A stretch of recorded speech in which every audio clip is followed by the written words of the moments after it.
도저히 납득이 되지 않습니다.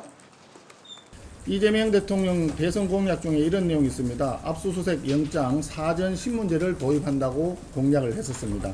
판사가 영장 발부 전에 수사 관계자 등을 직접 신문해서 압수수색의 필요성과 범위를 결정하는 제도입니다. 아마도 압수수색 대상자의 인권이나 이런 부분을 보호하기 위한 공약이었다고 봅니다.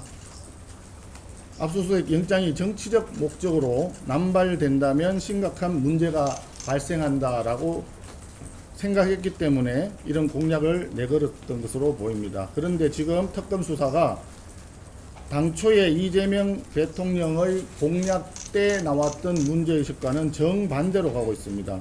수사 초반부터 압수수색 영장이 과도하게 남발되고 있습니다. 그래서 이재명 대통령이 특검을 통해서 야당에 지금 정치적인 보복을 하고 있는 것이 아니냐라고 하는 비판이 나오는 것입니다. 지금 새 특검 간에 경쟁적으로 수사를 하고 있고 과잉 수사와 언론 플레이로 마치 충성 경쟁을 하는 듯 합니다.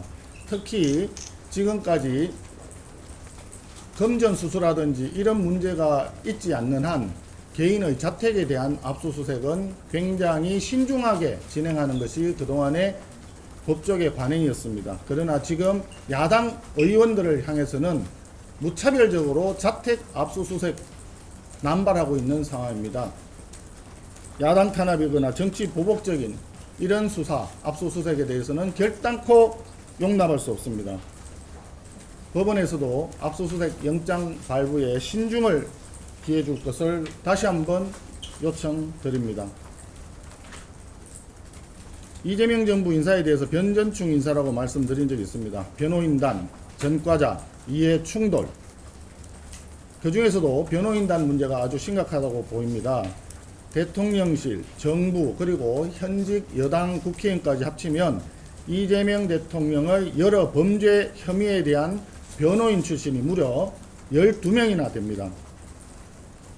특히 김희수 국정원 기조실장, 대북 송금 사건 변호인으로서 대북 송금 사건 변호인인데 김희수 기조실장이 북한 관련 국가 기밀 정보를 다루는 자리에 가 있습니다. 아마도 향후 대북 송금 재판을 대비한 포석이라고 해석이 됩니다. 대통령실 민정비서관, 법무비서관, 그리고 법제처장도 모두 법률 또 재판과 관련된 자리입니다.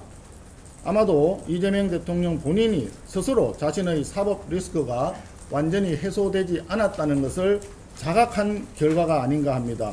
법률 관련 요직에 변호인들을 넣어서 사법부를 틀어막는 완전 범죄를 시도하고 있는 것 아니냐라고 하는 시중의 의혹이 확산되고 있습니다. 대통령께 충언을 드립니다.